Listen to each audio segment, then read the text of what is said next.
शराब बेचने वाले लोग जेल नहीं जा रहे हैं, यानी छोटी मछलियां जेल की सलाखों के अंदर और बड़ी मछलियां बाहर। न बंद थी और न बंद है और न बंद रहेगी। 4 दिन की छापेमारी हुई, 4-5 दिन और होंगे और फिर वही ढाक के 3 पात हो जाएंगे, क्योंकि नीतीश कुमार ने अपने शासनकाल में शराबबंदी के कानून को लाकर एक बहुत गलत निर्णय लिया। अगर आप कहीं भी किसी भी सूरत में हिलते डुलते झूमते नजर आ गए तो आपकी खैर नहीं है। नमस्कार, लाइव इंडिया न्यूज में आपका स्वागत है और आप देख रहे हैं लाइव बिहार न्यूज। मैं हूं अनिरुद्ध।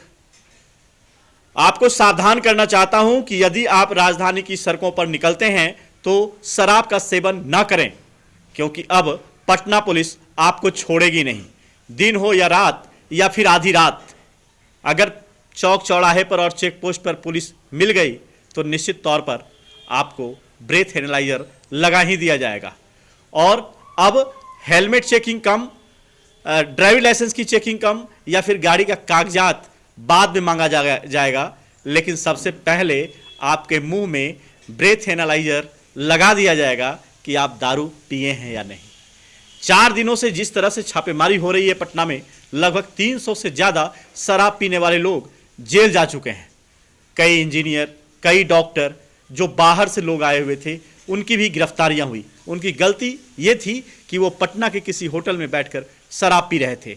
टीसीएस जैसे ब्रांडेड कंपनी का इंजीनियर को भी जेल जाना पड़ा। उनकी कैरियर पर भी खतरा मंडराने लगा। के पाठक ने जैसे ही विभाग का कमान संभाला कि छापेमारी तेज हो गई और पूरे बिहार में पटना की तर्ज पर छापेमारी करने का आदेश दिया गया है।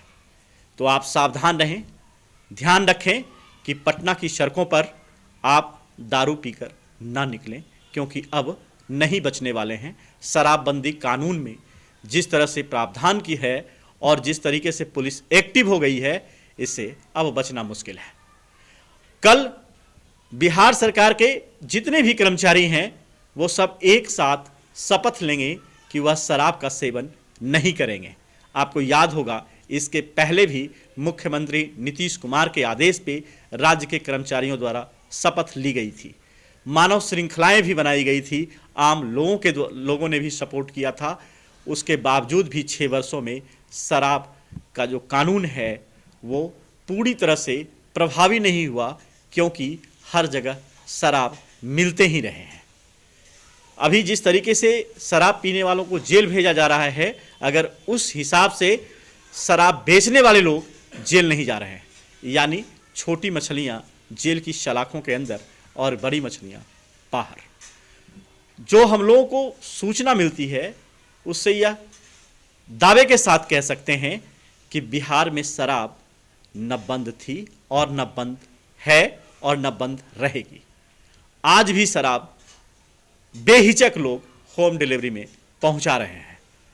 हर थाने को कम से कम इसमें एक्टिव होनी चाहिए कि आखिर होम डिलीवरी कैसे होती है, कहां से आती है, होम डिलीवरी करने वाले लोगों के पास शराब की बड़ी खेप कहां से पहुंचती है।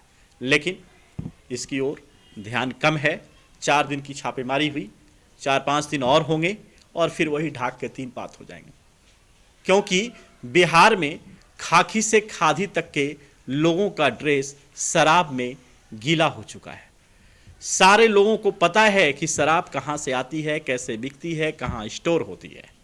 लेकिन मुख्यमंत्री की समीक्षा के बाद पुलिस यह बताना चाह रही है कि पुलिस एक्टिव है, जिसका नतीजा है शादी समारोह में, महिलाओं के घर में, शादी करके लड़कियां अगर ससुराल जाती है तो उनके घर तक की इंक्वायरी, और बची खुची हो तो गांधी मैदान के इर्द गिर्द पटना के हर चौक चौराहे पर ब्रेथ एनालाइजर लेके खड़ी मिल जाएगी पुलिस। नतीजा ये हुआ कि 4 दिन में पटना में अपराध का ग्राफ बढ़ गया।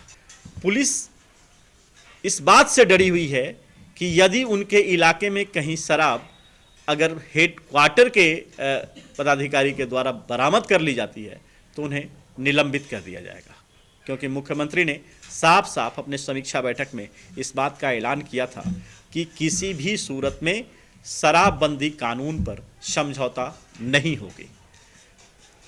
अच्छी बात है, अगर इस तरह की छापेमारी होते रहे तो निश्चित तौर पर शराबियों की संख्या कमेगी, लेकिन शराब बेचने वाले कैसे कम होंगे इस पर पटना पुलिस को सोचना होगा। पटना ही नहीं, बिहार पुलिस को सोचना होगा कि आखिर किस तरीके से शराबबंदी कानून पूरी तरह से प्रभावी हो। हालांकि आशंका बहुत कम है कि ऐसा होगा, क्योंकि नीतीश कुमार ने अपने शासनकाल में शराबबंदी के कानून को लाकर एक बहुत ही गलत निर्णय लिया है। क्योंकि बिहार को राजस्व का नुकसान तो है ही, आम लोगों की जो गाढ़ी कमाई है और जिन्हें शराब पीने का आदत है वो पैसा लगाते हैं, और जो उचित दाम हुआ करता था उससे 3 गुने दाम पर लोग शराब खरीद रहे हैं।